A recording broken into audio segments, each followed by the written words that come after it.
삼상 유도전동기 속도 제어 방법에 대해서 알아보겠습니다. 삼상 유도전동기는 속도식이 P분의 120F에 1-S를 해준 식이에요. 이 식은 회전자 속도에 관한 식이죠. 지금 보고 있는 이 식을 이야기하는 겁니다. 여기서 속도를 변화시킬 수 있는 요인은 극수와 주파수와 슬립이 있죠. 극수 제어가 있고 주파수 제어가 있고 슬립 제어가 있다는 이야기죠. 특히 슬립 제어는 2차 저항법이라고 하죠. 2차 저항법은 권선형 유도전동기에만 적용되는 방법입니다. 여기서 극수 변환법은 속도가 극수에 반비례한다는 특성을 이해하고 있는 거죠. 이 방법으로는 최대 속도가 60Hz에서는 2극이니까 3600rpm 이상 속도를 올릴 수가 없습니다. 그러나 그 이상의 속도 10,000rpm 내지는 20,000rpm 이렇게 올리고 싶다면 전원 주파수 제어 방법을 하게 되죠. 이것을 주파수 제어법이라고 하는데요. 이 주파수 제어 방법은 굉장히 빠른 속도를 요구하는 곳에 사용한다라고 하는 겁니다. 다음 세 번째 1차 전압 제어. 1차 전압 제어는 토크는 인가된 전압의 제곱에 비례한다는 조건을 이용하는 거예요.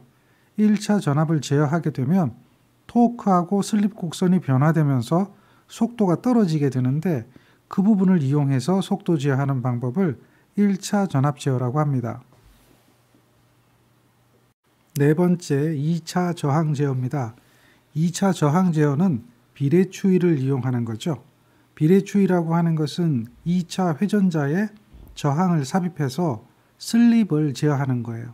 저항을 n배 증가하면 슬립도 n배 증가하는 그런 원리를 이용하는 거죠. 따라서 슬립이 증가하면 속도가 떨어지는 원리를 이용하는 겁니다. 이것을 2차 저항 제어라고 그래요. 다섯 번째 2차 여자 제어에 대해서 이야기를 해볼게요. 이 이야기는 유도전동기에 흐르는 2차 전류의 값이에요. 이 값이 이렇게 나타나는 건 여러분들이 알고 있을 겁니다. 이 부분은 여기 가해진 전압이 2차 전압이 되겠죠. SE2라고 하는 전압입니다. 이거하고 동일한 주파수를 갖는 전압을 EC라고 하는 거예요. 이 EC라고 하는 전압을 뭐라고 하냐면 2차 기전력과 같은 주파수를 갖는 전압 이렇게 얘기하고 슬립 주파수 전압이라고 그래요. 이것을 더하거나 빼거나 해서 2차 전류를 크기를 결정해 주는 거죠. 그렇게 함으로 해서 속도가 빨라지거나 늦어지거나 하는 속도 제어를 할 수 있다라고 하는 거죠. 이것을 2차 여자 제어법이다라고 하는 겁니다. 슬립 주파수 전압을 크게 하면 슬립이 증가해서 속도가 감소하고 반대로 슬립 주파수 전압을 작게 하면 슬립이 감소해서 속도가 증가한다라고 하는 그런 원리를 이용하는 거죠. 여기서 전기기사 문제로서 출제되어지는 내용을 살펴보면 어떤 내용이 나오냐면 다음 중 삼상 유도전동기의 속도 제어 방법의 종류 5가지를 쓰시오라고 하는 거예요. 거기에 대해서 구체적으로 설명하시오라고 하는 내용은 아직까지 출제되진 않았습니다. 이 이야기는 필기 때 배웠던 것들이니까 그것을 기반으로 기억을 떠올릴 수 있도록만 만들어 주시면 돼요. 다음 표는 삼상 유도전동기 속도 제어법에 대한 비교를 나타낸 표입니다. 방식이 어떤 것인지 쭉 한번 살펴보시고 이런 방식이 있구나 정도만 기억하시면 좋겠습니다. 예제입니다. 농형 유도전동기의 기동에 있어서 다음 중 옳지 않은 것은 하고 묻고 있습니다. 농형과 권선형의 차이는 2차의 저항을 연결하느냐 연결하지 않느냐의 차이라고 했죠. 2차의 저항을 연결하는 것은 권선형만 가능하다고 그랬죠. 그거 기억하면 쉽게 답 찾아낼 수가 있습니다. 다음 유도전동기의 기동 방법이 아닌 것은 하고 있죠. 어느 걸까요? Y델타 기동, 기동보상기법, 기동권선법, 저항기동법. 여기서 기동권선법이라고 하는 건 없습니다. 다음 예제입니다. 2차 저항 제어입니다. 권선형 유도전동기의 속도 제어를 묻는 거죠. 저항을 제어한다는 이야기는 슬립이 바뀐다는 이야기죠. 따라서 슬립의 값에 따라서 속도가 바뀌니까 이것은 변속도 특성이고요. 그 다음 속도가 줄어들게 되죠. 그러니까 가감 속도라고 하는 거죠. 다단 속도는 단계적 변화입니다. 그래서 다단 속도라고 할 수는 없고요. 다단 속도가 되는 경우는 극수 제어일 때 다단 속도가 되죠. 2극일 때, 4극일 때 속도 차이가 2배가 나니까요. 이런 것들을 참고하시면 돼요. 이런 내용들은 기기 시간에 다 배웠던 것들입니다. 다음, 유도 전동기 속도 제어 방법 중 인버터를 사용하면 가장 효과적인 거. 인버터를 사용한다는 얘기는 주파수를 변환한다는 얘기죠. VVVF가 인버터니까요. 베리어블 볼테이지, 베리어블 프리퀀시. 주파수 제어가 가능해야 된다라고 하는 거잖아요. 따라서 주파수 제어법이 되는 거죠. 이 주파수 제어법을 쓰면 속도를 매우 빠르게 할 수가 있겠죠. 다음 예제는 전동기의 정지에 대한 이야기예요. 제동에 관한 이야기죠. 제동하는 방법은 발전 제동, 회생 제동, 역상 제동 있죠. 거꾸로 회전하는 힘을 이용해서 빠르게 정지할 때 제동하는 방법이죠.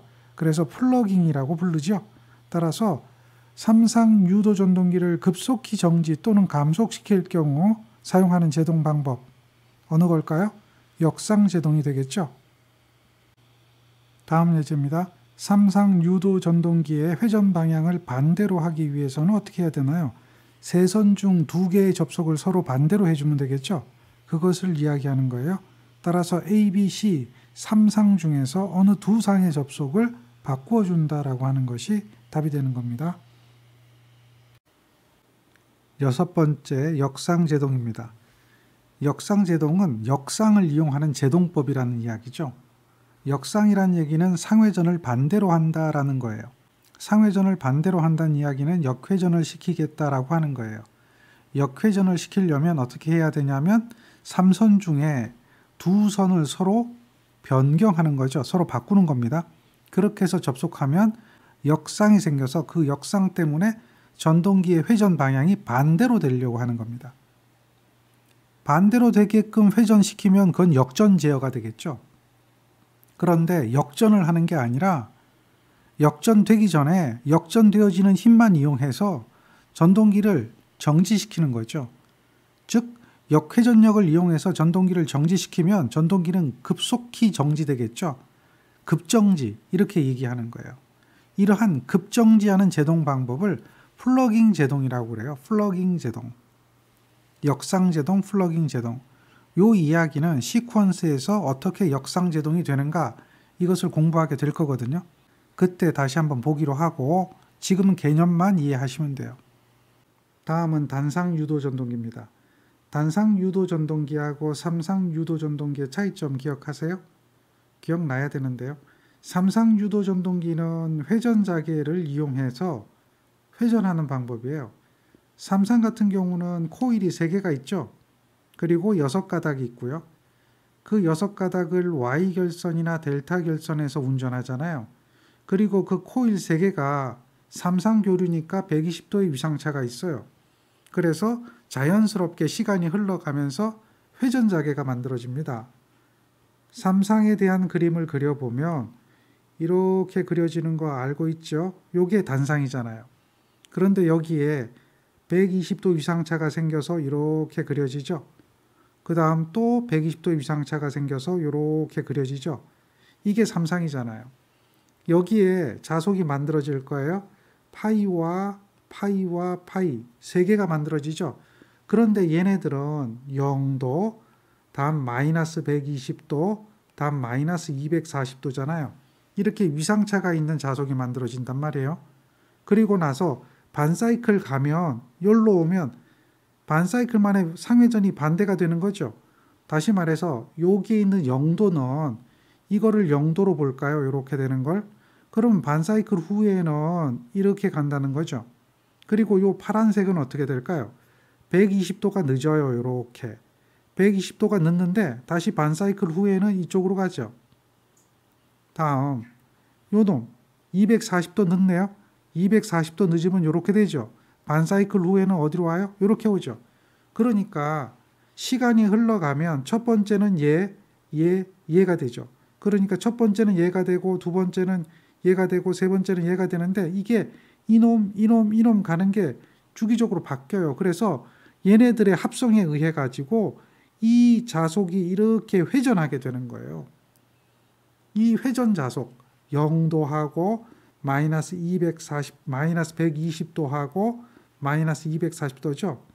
요렇게 되어지는 요것 때문에 회전하는 거예요. 그래서 회전자계 때문에 전동기가 별도의 어떤 장치가 없어도 전원만 인가하면 그냥 회전하거든요.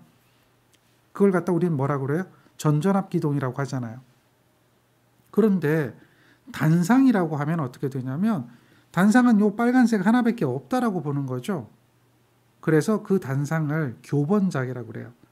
단상으로 한번 생각해 보죠. 삼상은 이렇게 되는데 단상은 이게 없어요. 이거 하나만 있어요.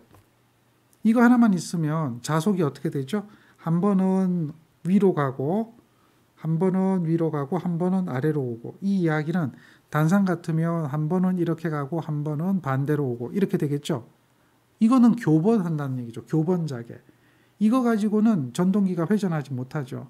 그래서 단상 전동기가 이렇게 있으면 이 단상 전동기에는 삼상은 코일이 3개지만 단상은 이렇게 코일 하나만 연결하면 회전하지 못해요. 이것 때문에 자속이 지금처럼 왔다 갔다만 하거든요. 따라서 이 자속을 회전자계처럼 만들어 주려면 아까 삼상은 3개가 있었죠. 단상은 3개까지는 못 만들더라도 2개만 만드는 거예요. 이렇게 2개만 만드는 거예요. 이런 식으로 코일을 하나를 더 연결해 주는 거죠. 요거를 갖다 뭐라고 하냐면 기동권선이라고 그래요. 기동권선이라고 하는 이 코일 하나를 더 연결을 해서 얘를 운전시키는 거예요. 그런데 이렇게만 해주면 이대로예요. 이것과 이것의 위상이 동일하잖아요. 그래서 이게 하나 더 생기는 거예요. 그래봐야 기동하지 못해요. 어떻게 해줘야 될 것 같아요? 여기에다가 콘덴서를 연결하면 어떻게 되죠? 위상 차이가 생기는 거죠. 콘덴서를 연결하면 위상 차이가 생겨요. 그래서 이것과 이것, 주권선의 자속과 여기 기동권선의 자속의 위상 차이를 두는 거예요. 이렇게 위상 차이를 두면 이렇게 되겠죠. 그래서 한 번은 여기, 한 번은 여기 가는 거니까 이렇게 상회전이 생긴다는 거죠. 즉 회전자계가 만들어지는 거죠. 이걸 갖다 우리는 이회전자계라고 하는 거거든요. 이렇게 이회전자계에 의해 가지고 회전시킬 수가 있어요. 지금처럼 이렇게 콘덴서를 연결하면 콘덴서 기동형이 되는 거예요. 이것과 이것의 상배치를 분상을 시키면 분상 기동형이 되는 거예요. 이러한 방법들을 가지고 단상 유도 전동기의 종류를 결정하는 것입니다. 쉐이딩 코일형 전동기입니다. 쉐이딩 코일형 전동기의 원리는 이렇게 보시면 돼요. 여기 보면 하나의 자극이 보이죠? 요게 1자극이에요. 자극이 원래는 이렇게 되어 있어야 되고 여기에 코일이 감겨 있어야 되잖아요. 그런데 쉐이딩 코일형은 여기에 이렇게 해서 자극을 별도로 하나를 이렇게 더 만들어요. 그리고 여기에 코일을 하나를 감아 놓는데요. 얘는 전원을 연결하는 코일은 아니에요. 별도 코일인데 이 코일을 쉐이딩 코일이라고 해요. 쉐이딩 코일을 감아두고 전원을 연결하면 여기서 자기장이 나오죠. 그러면서 쉐이딩 코일의 자기장이 이 자기장하고 위상차가 생겨요. 여기 쉐이딩 코일을 감아놨기 때문에. 원래는 얘가 없다면 요거하고 동일한 자속이 나와야 되는데 얘가 있음으로 해서 이 자속과 이 자속이 달라진다는 얘기죠. 즉 다시 말해서 지금처럼 주권선에 코일을 감아놓고 전원을 연결하면 여기에 자속이 지나가야 되는데 그때에 여기서 자속에 왜곡을 주는 거죠. 여기서 자속에 왜곡을 주는 거예요. 이 왜곡을 주는 자속을 쉐이딩 코일이라고 하는 거예요. 얘 자속 때문에 위상차가 생겨서 전동기가 회전하게 되는 거죠. 그런데 이 자속은 변화를 줄 수가 없어요. 그렇게 되기 때문에 얘는 회전 방향이 한번 결정이 되면 회전 방향을 변경할 수 없는 그런 전동기 중에 하나죠. 쉐이딩 코일 전동기의 특징은 회전 방향이 변하지 않는다는 거죠. 그 부분까지도 기억해 주시면 돼요. 그 다음 분상 기동형 전동기죠. 말 그대로 분상시키는 거죠. 기동을 담당하는 권선과 운전을 담당하는 권선. 기동을 담당하는 권선은 기동 시에만 연결되고 기동이 끝나면 원심력 개폐기에 의해서 개방되는 거고요. 그리고 이 기동을 담당하는 권선은 주 권선하고 다르게 리액턴스 값이 달라서 분상이 생기는 겁니다. 그래서 회전자계를 만들어서 기동하는 방법이고요. 그런 것을 분산기동형이라고 합니다. 그 다음 콘덴서 전동기죠. 콘덴서 전동기는 널리 사용되는 전동기입니다. 조금 전에 원리를 이야기해드렸던 거 기억할 겁니다. 콘덴서 전동기는 이렇게 항상 콘덴서가 달려 있어서 주권선과 기동권선 사이에 위상차가 콘덴서로 하여금 생기게 하는 방법이죠. 다음 반발 전동기는요. 회전자가 달라요. 일반적으로 농용 회전자를 사용하는데 반해서 이 반발 전동기는 회전자의 권선을 감아서 씁니다. 그래서 권선형 단상 유도 전동기죠. 이렇게 권선을 감기 때문에 기동 토크가 대단히 큰 특징이 있죠. 그래서 보통 영업용 냉장고, 컴프레셔 등 이런 곳에서 주로 사용하고 있다라고 하는 겁니다. 다음 예제입니다. 다음 단상 유도 전동기에서 기동 토크가 가장 큰 것은 어느 건가요? 라고 묻고 있죠. 여기서 가장 큰 게 반발 전동기예요. 그래서 반발 기동형이고 다음 표는 기동 토크를 나타낸 거죠. 가장 큰 거는 반발 기동이에요. 300% 이상이 되어 있죠. 그리고 가장 작은 건 쉐이딩 코일형이고요. 그리고 큰 거부터 작은 것까지 순서를 기억해야 됩니다. 순서를 묻는 문제도 출제가 되죠. 잘 정리하시고요. 그 다음 동기 전동기입니다. 항상 동기 속도로만 회전하는 전동기 기억하시죠? 그리고 대용량 전동기죠. 이 전동기의 가장 큰 특징은 역률 1로 운전할 수도 있고 앞선 역률로 운전할 수도 있고 뒤진 역률로도 운전할 수 있죠. 무브와 운전 중인 동기 전동기 자체가 동기 조상기의 원리가 된다라고 하는 것까지도 기억하시면 됩니다. 다음 전동기 중에 역률이 가장 좋은 전동기, 역률 1로 운전할 수 있는 전동기 한 가지밖에 없죠. 어떤 거죠? 삼상 동기 전동기죠. 그리고 동기 조상기의 원리가 된다는 것까지도 기억하고 있죠. 정리하고 있어야 돼요. 그 다음 전동기의 형식입니다. 방수, 방중, 방식, 방폭, 방적, 내산 어떤 것인가 참고해서 기억하셔야 돼요. 문제에서 이런 것들이 나올 수가 있기 때문에 그래요. 예제 보면 산, 알칼리, 유해가스 등이 존재하는 장소에 적당한 전동기의 형식은 하고 묻는 거예요. 어떤 거죠? 부식성, 산, 알칼리, 유해가스가 존재하는 것은 방부형 전동기가 되겠죠. 이런 걸 묻기 때문에 그 내용을 기억하고 있어라 라고 하는 겁니다. 다음은 동력 설비의 에너지 절약 방법입니다. 전동기 설비의 에너지 절약. 어떻게 해야 에너지가 절약될까요? 가장 간단한 개념으로 생각하세요. 이 부분도 제목을 묻는 문제가 시험에 나왔거든요. 고효율 전동기를 채용해라. 에너지를 절약하려면 당연한 얘기죠. 효율이 높은 전동기를 쓰는 겁니다. 그 다음 조금 전에 전동기 속도 제어 방법, 기동 방법 할 때 인버터를 쓰면 에너지가 절약된다고 그랬죠. 마찬가지입니다. 여기도 그대로 들어가는 거예요. VVVF 운전 방식 채용하라. 인버터를 채용하라. 이런 이야기예요. 그 다음 전동기 자체는 역률이 나쁘잖아요.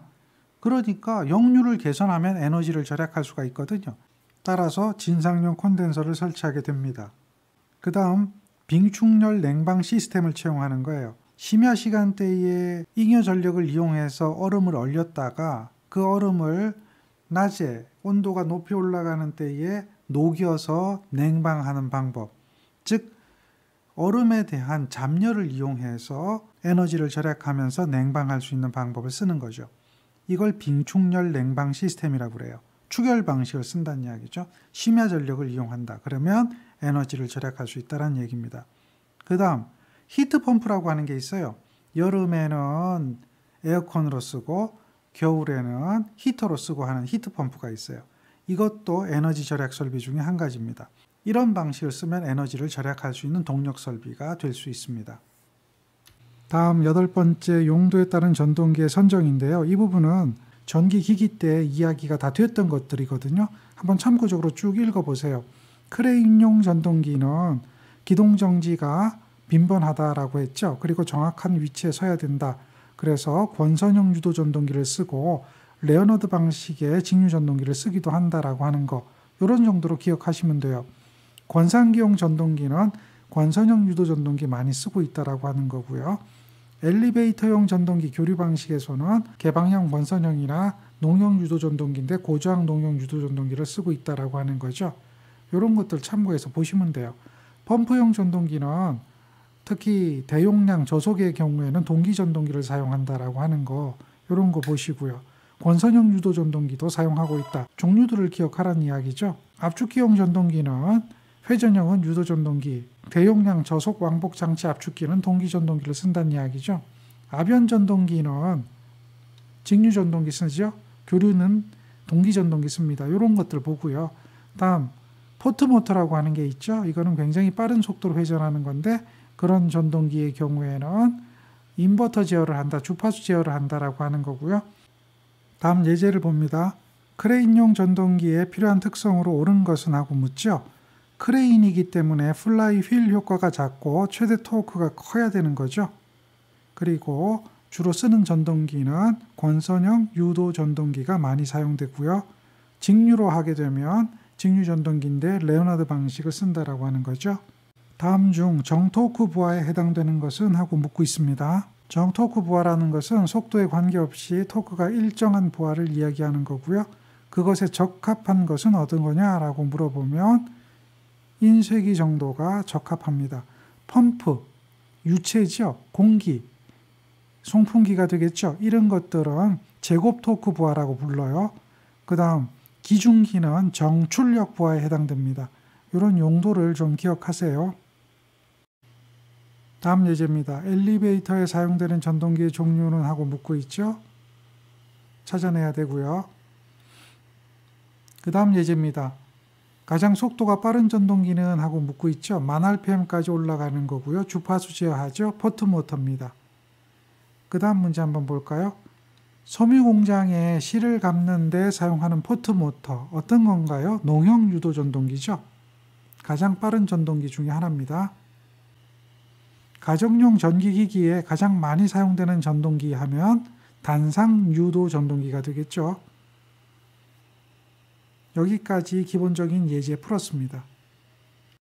유도 전동기를 기동하여 각속도 오메가에 이르기까지 회전자에 의한 발열 손실, 에너지를 이야기하는 거죠. 주울입니다. Q라고 했잖아요. 이 주울을 나타내는 식은 어느 것인가 라고 묻고 있죠. 운동 에너지식 기억합니까? W는 2분의 1 mv 제곱이고요.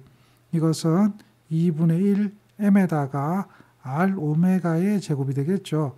그래서 2분의 1 mr 제곱이 되죠. 오메가 제곱이 되고요. 2분의 1 관성 모먼트의 오메가 제곱이다라고 하는 거죠. 따라서 2번과 같은 답이 나옵니다. 손실 자체가 에너지이기 때문에 그대로 에너지식으로 계산이 되는 겁니다. 2번 문제입니다. 1번 문제하고 연속되는 거죠. 1번 문제의 중간 과정을 나타내는데 어느 게 답일까요? 그렇죠. 바로 요게 답인 걸 확인할 수가 있죠. 찾아내야 돼요. 다음은 플라이 휠 효과가 주어지고 속도가 변했을 때, 감속했을 때 방출하는 에너지, 속도 변화량에 대한 에너지가 얼마인가 묻는 거예요. 속도 변화는 N2에서 N1으로 바뀌었어요. 그때 방출되는 에너지식은 2분의 1 mv 제곱이에요. 그대로 대입하면 되죠. 2분의 1 mv는 r 오메가 제곱입니다. 따라서 이 식은 2분의 1의 m r 제곱 오메가 제곱이 될 거고요. 그리고 이것은 2분의 1의 m에다가 r 제곱은 관성 모먼트가 되겠죠. 오메가는 어떻게 되죠? 2파이 60분의 n이 되죠. 그리고 이것의 전체 제곱이 될 거예요. 그러면 이것은 계산하면 얼마가 되죠? 요 숫자 2파이까지 2분의 1까지 고려하면 730에 gd제곱에 n제곱이 돼요. 그런데 이것은 n2에 의한 에너지 마이너스 n1에 대한 에너지가 되겠죠. 그러니까 여기가 n2에 대한 에너지가 있다면 마이너스 똑같은 식이에요. 똑같은 식에 즉 이렇게 730의 gd제곱에 n1의 제곱이 되겠죠. n2에 의한 에너지와 n1에 대한 에너지의 차이를 구하는 거니까 이와 같이 구해야 돼요. 그래서 여기에 이 부분을 공통으로 묶어내게 되면 얘는 어떻게 된다는 얘기죠? 730의 gd제곱에 n2의 제곱 마이너스 n1의 제곱이 되는 거죠. 이와 같은 형태로 표현할 수가 있다는 거죠. 따라서 답은 2번이 되어지는 겁니다. 정리를 해야 돼요. 네 번째 문제입니다. 플라이휠 효과가 주어졌네요. 관성 모먼트를 구하래요. 그러면 관성 모먼트는 J라고 그러죠. 이것은 어떻게 계산하죠? 4분의 1의 GD 제곱이죠. 여기서 GD 제곱이 주어졌으니까 그대로 계산하면 되겠네요. 100이죠. 제곱하면 안 돼요. 계산하면 얼마 나오죠? 그렇죠. 답은 1번입니다. 다음 5번째 문제입니다. 플라이휠을 이용한 전동기 운전 방식은 하죠. 이 방식은 1근호 방식이에요. 레오나드 방식과 1근호 방식이 있다고 하는 거 기억할 겁니다. 그것을 생각하시면 돼요. 전기기기에서 배웠던 거고요. 지금 보고 있는 것이 레오나드 방식에 플라이휠을 부착해서 1근호 방식이 되는 거죠. 여기에 있는 플라이휠이 없으면 레오나드 방식이 되는 거예요.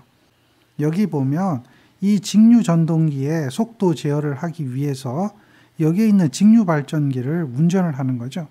그런데 직류 발전기를 운전하기 위해서는 3상 유도 전동기를 쓰는 거예요. 전동기로 발전기를 돌려서 여기에 가해주는 직류 전압을 제어해가지고 여기에 직류 전압 제어가 되게끔 해서 부하에 대한 속도 제어를 하는 것을 1근호 방식이라고 하는 거죠. 또는 워드 레오나드 방식 이렇게 얘기하는 거예요. 차이점은 플라이휠이 있느냐, 플라이휠이 없느냐에 대한 차이가 있겠죠. 따라서 이 문제의 답은 몇 번이라고요? 그렇죠. 4번이 답이 돼야 되겠죠. 1근호 방식이라고 답을 하시면 됩니다. 6번째 문제, 플라이휠을 이용하여 변동이 심한 부하에 사용되고 있는 가역 운전에 알맞는 속도 제어 방법은 하면 동일한 문제입니다. 1근호 방식 하시면 돼요. 지금 배우는 방법들은 전기 기기에서 공부를 했던 것들이기 때문에 특별히 공부를 하지 않아도 생각이 나야 됩니다. 7번째 문제 보세요. 계좌 자속을 일정히 하고 전기자에 직렬로 가변장을 접속해서 전기자에 걸리는 전압을 변화시켜 속도 제어하는 방법으로서 속도를 정격 속도보다 낮은 범위에서 제어하는 데 사용된다. 이 방법은 무슨 방법인가 묻고 있죠. 이것은 저항 제어 방법이 되겠죠. 8번째 문제입니다. 펌프 또는 송풍기의 전동기의 특성, 이러한 액체나 기체에 대한 특성, 이 특성을 제곱 저감 토크 부하라고 그래요. 자승 저감 토크 부하, 그거의 적당한 그림을 찾아라 라고 하는 거죠. 속도하고 토크에 대한 부분인데 제곱에 비례하는 것은 포물선이 되는 거죠. 그래서 그와 같은 특성을 나타내는 게 이와 같이 A와 같이 나타나는 게 제곱에 비례하는 겁니다. 따라서 1번이 됩니다. 이러한 제곱 저감 토크 부하는 인버터를 사용했을 때 에너지 절약 효과가 뛰어난 전동기라고 되어 있죠. 참고해서 기억하시고요. 9번째, 직류 전동기의 속도 제어에서 가장 효율이 낮은 것은 어느 것이냐 묻고 있죠. 저항을 쓰면 손실이 생기잖아요. 그러니까 당연히 효율이 낮을 수밖에 없죠. 저항 제어가 효율이 나쁘게 나타나는 속도 제어 방법입니다. 다음 10번째입니다.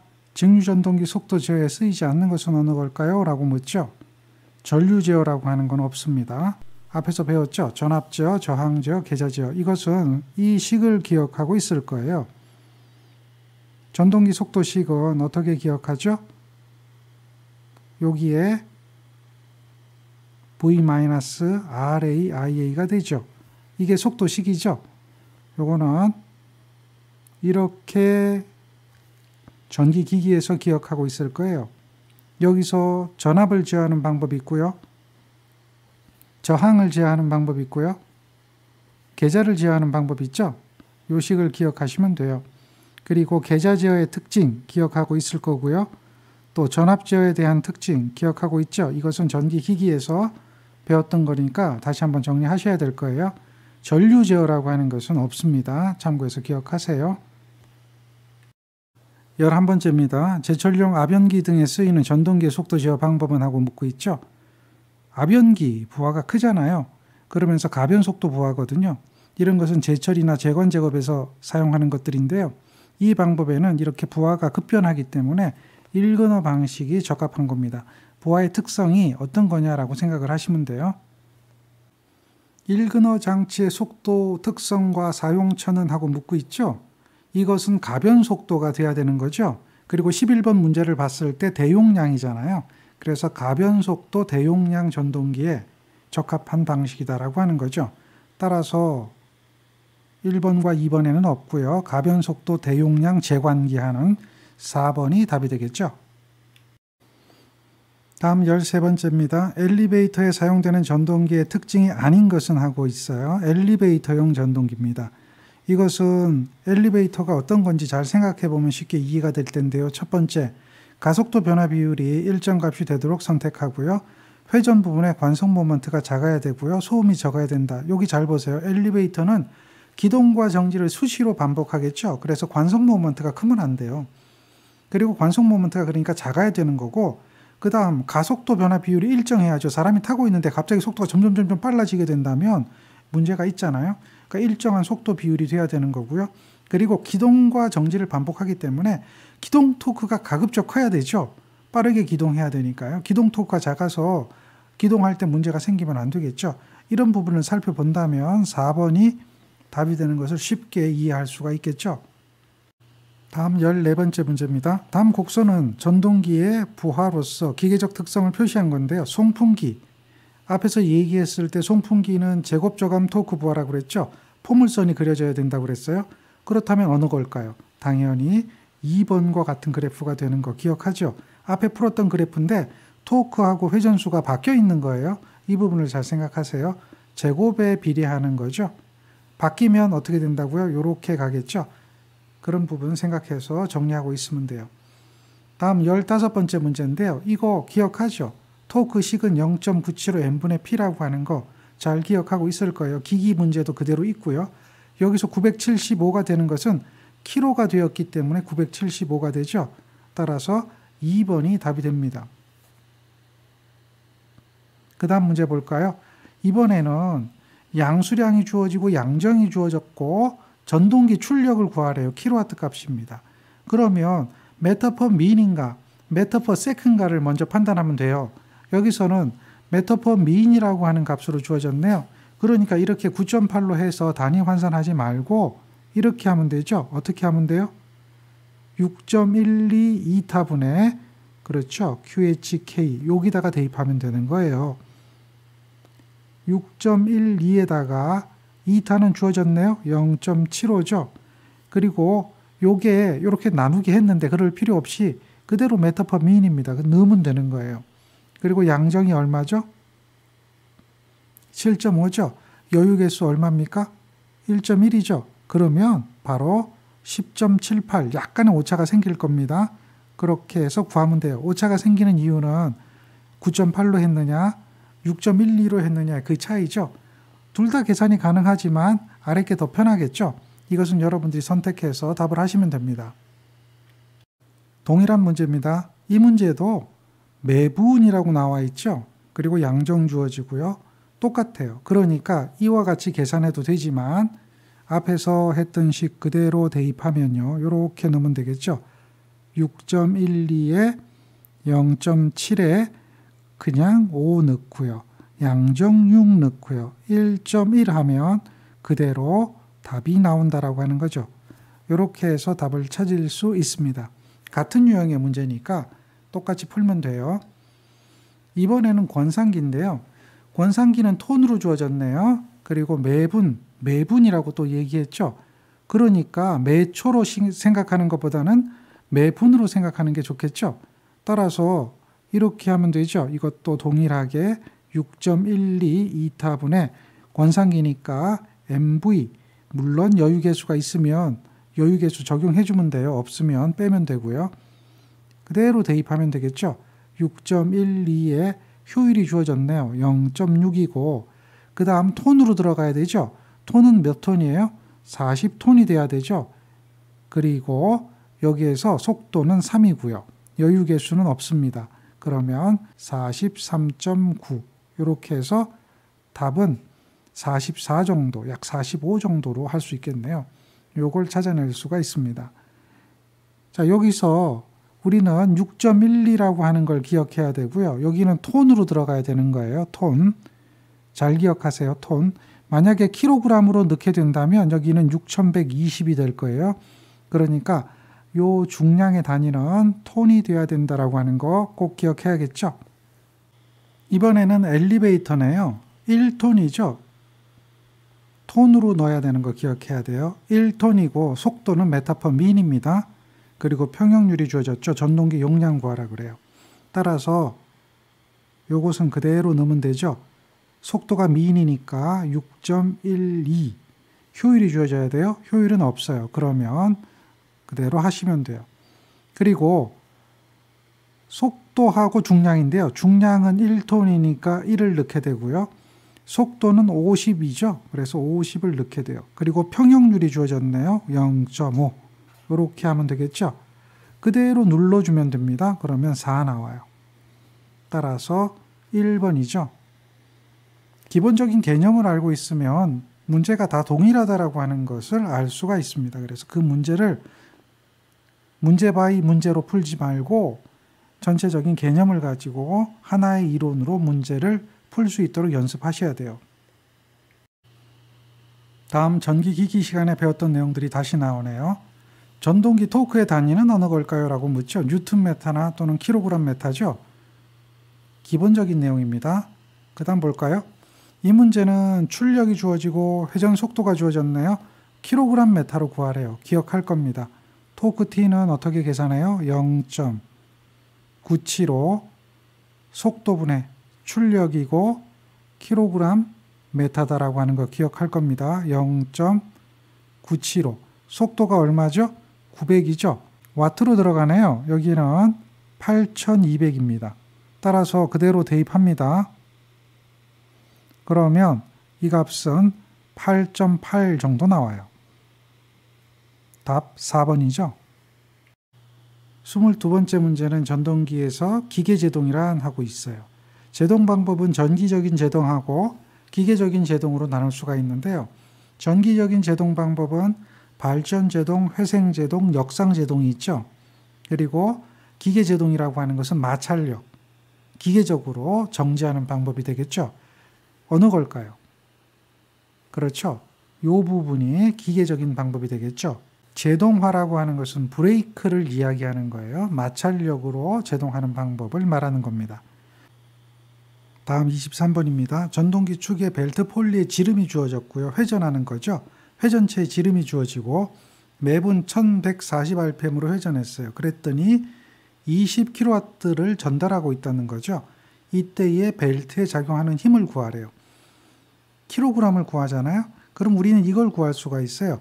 킬로그램 메타를 구한 다음에 메타로 나눠주면 되는 거죠. 원래 토크의 정의를 한번 생각해 보면 토크는 힘에다가 반지름을 곱하는 거잖아요. 이게 회전체에 갖는 토크니까. 반지름이에요. 28cm면 14cm로 대입하면 되겠죠. 그러면 우리가 계산해야 될 것은 이 F가 되는 거니까 토크를 먼저 계산해야 된다. 이런 이야기가 나오겠죠. 회전 속도하고 킬로와트 값이 있어요. 그러면 토크 계산이 가능하죠. 킬로그램 메타로 계산이 가능하잖아요. 회전 속도하고 토크 어떻게 계산하면 되죠? 토크 T는 0.975 회전 속도가 1140 20km죠. 동그라미 3개 더 붙어야겠네요. 이렇게 해서 토크를 계산하는 거예요. 이 토크 값이 얼마 나오느냐 이거예요. 계산하면 17.1이 나와요. 따라서 여기서 F를 구하는 거죠. F는 어떻게 계산한다고요? 17.1을 0.14로 나눠주면 되겠죠. 따라서 그대로 계산하면 122.14가 나옵니다. 따라서 오차가 좀 생기지만 이것은 이 오차에 따른 거고요. 답은 122 정도로 답을 할 수가 있겠죠. 뉴턴 메타를 구해서 환산한 거하고 직접 킬로그램 메타로 구한 거에 대한 오차 정도다라고 생각하시면 돼요. 어렵지 않죠? 기본 개념입니다. 다음 24번째입니다. 전동기 제동 방법에 쓰이지 않는 것은 하고 있죠. 마찰제동, 계좌제동, 와전류제동, 발전제동. 여기서 뭐가 될까요? 그렇죠. 계좌제동이라고 하는 건 없어요. 전동기의 전기자를 전원에서 끊고 전동기를 발전기로 동작시켜서 회전 운동 에너지로 발생하는 전력을 어떻게 했다고 그랬어요? 열로 소비시켰다고 그랬죠? 이렇게 열로 소비시키는 제동을 발전제동, 제동용 전원으로 활용하는 것을 회생제동이라고 하죠. 잘 기억하세요.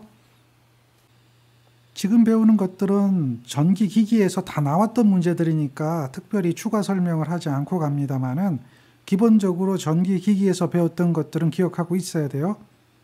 그거 다 잊어먹고 여기서 처음 보는데 이러면 곤란하다는 얘기죠. 잘 보세요. 삼상 유도전동기 플러깅, 역상제동을 이야기하는 거죠. 역상이라는 것은 선 세 가닥 중에 두 가닥을 바꿔서 회전 방향을 반대로 하는 그 힘을 이용해서 급제동하는 방법, 이것을 역상제동이라고 하는 거 기억해야 됩니다. 따라서 답은 2번이 되는 거죠. 역상이란 말을 잘 이해 못하면 상회전이 반대로 된다는 개념을 생각하면 돼요. 우리가 상회전을 이렇게 놓고 있잖아요. 요것을 갖다 보통 RST라고 하는데요. 요 RST란 용어는 지금 안 씁니다만 편의상 이렇게 할게요. 상회전이 RST로 이렇게 되죠. 이것을 임의대로 두 개만 바꿔보세요. 아무거나 두 개만 바꿔보세요. 그러면 어떻게 되는가? R과 T를 바꿨다 그러면 R이 여기 있고 T가 여기 있죠. 그 다음에 S는 그대로죠. 그러면 RST는 어떻게 되죠? 이렇게 되죠. 이거하고 회전 방향이 반대가 되죠. 이걸 역상이라고 그래요.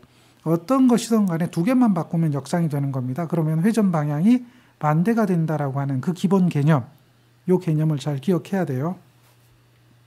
27번의 문제를 보면 급속히 정지, 감속한다고 그랬죠? 어떤 걸까요? 마찬가지예요. 역상제동, 플러깅 제동이죠. 급속히라는 말이 들어가면 역상제동을 이야기하는 거예요. 28번입니다. 전동기를 발전기로 운전시키고 유도전압을 전원전압보다 높게 해서 발생전력을 전원에 반환해요. 이것을 뭐라고 하죠? 회생제동이라고 하는 거죠. 회생, 되살린다는 이야기죠. 잘 기억하고요. 29번입니다.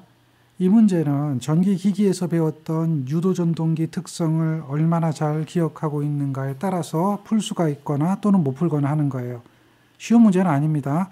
먼저 전압이 낮아졌다라고 했을 때 특성이 변해요.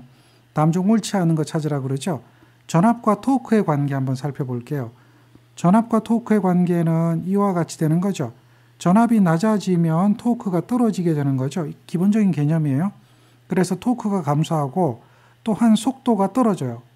속도가 떨어진다, 이 이야기는 슬립이 증가한다는 거죠. 속도하고 슬립과의 관계는 여러분들이 기억할 겁니다. 속도가 떨어지면 슬립이 증가하는 거예요. 반비례하니까요. 그리고 슬립이 증가하면 효율이 떨어지게 돼 있죠. 슬립과의 효율과의 또는 속도와의 관계식이 기본적인 개념이 돼야 될 거예요. 여기서 온도 상승이 낮아진다 라고 하는데요. 전부하시라고 했어요. 온도 상승이 낮아진다.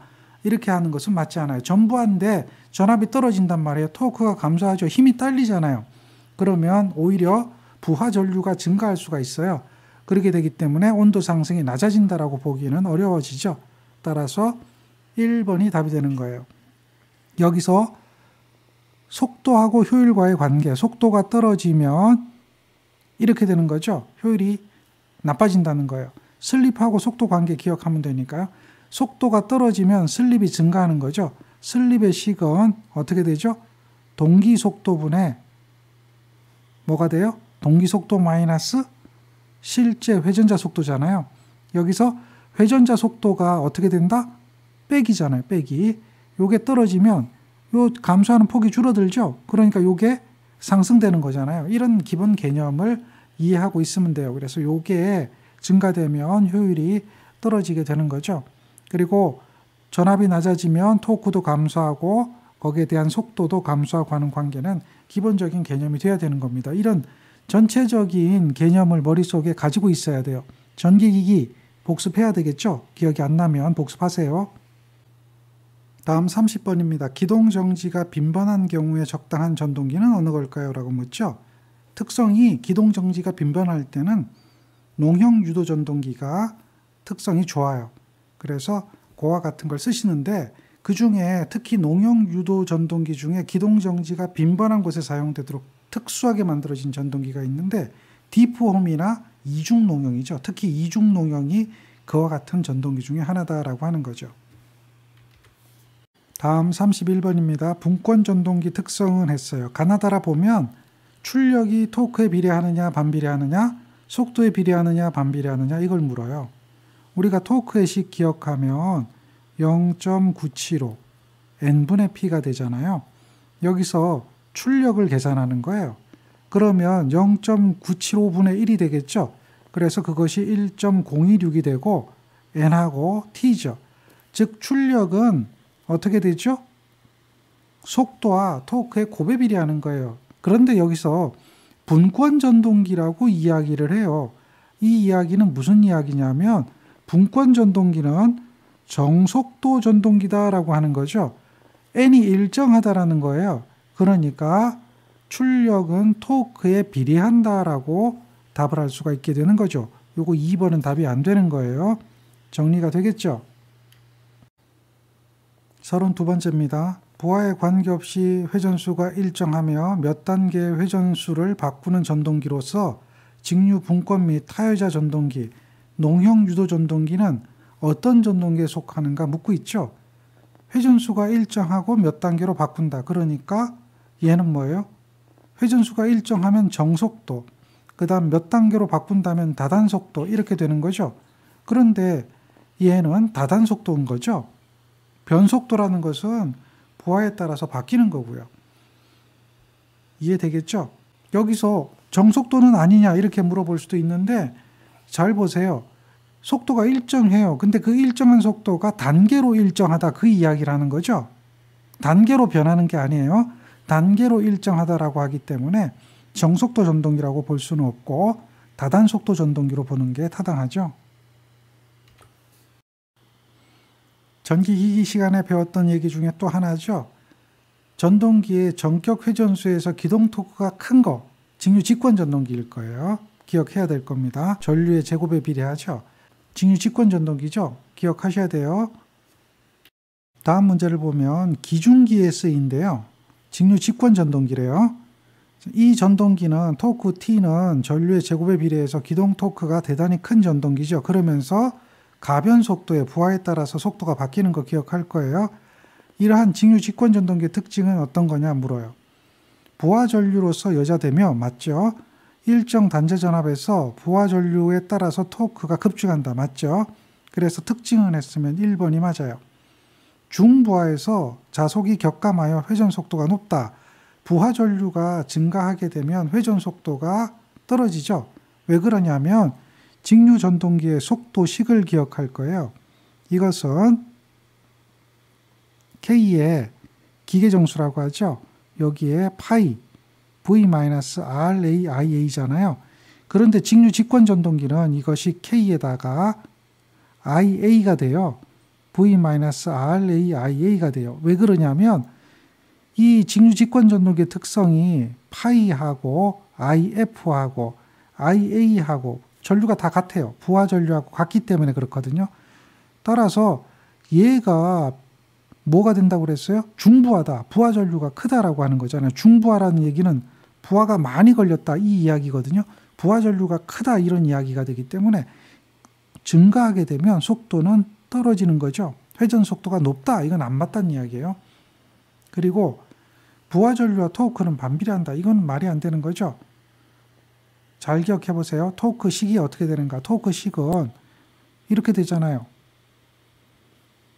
K에 파이에 IA잖아요. 그런데 파이하고 I가 같으니까 제곱이 되는 거죠. 그래서 이렇게 급증한다라고 얘기하잖아요. 그러니까 이거는 말이 안 되는 거죠. 반비례한다. 말이 안 되는 거예요. 제곱에 비례하는 거죠. 중부하, 부하 전류가 많이 있다라고 하는 거예요. 자속이 격감한다. 부하 전류가 증가하면 자속이 격감하는 게 아니라 증가하는 거죠. 그래서 자속이 증가하게 되면 회전 속도는 떨어져요. 그러니까 자속이 격감한다. 이게 틀렸다는 얘기죠. 따라서 이 문제는 1번이 답이에요. 이 식 기억해야 되고요. 이 식 기억해야 되죠. 이런 것들은 기본적으로 기기 시간에 배웠던 식들이니까 자꾸 떠올리세요. 다음 35번인데요. 34번 문제를 잘 풀었으면 35번은 문제 답이 바로 보여야 돼요. 부하 전류가 증가하면 속도가 급격히 감소한다. 가변 속도잖아요.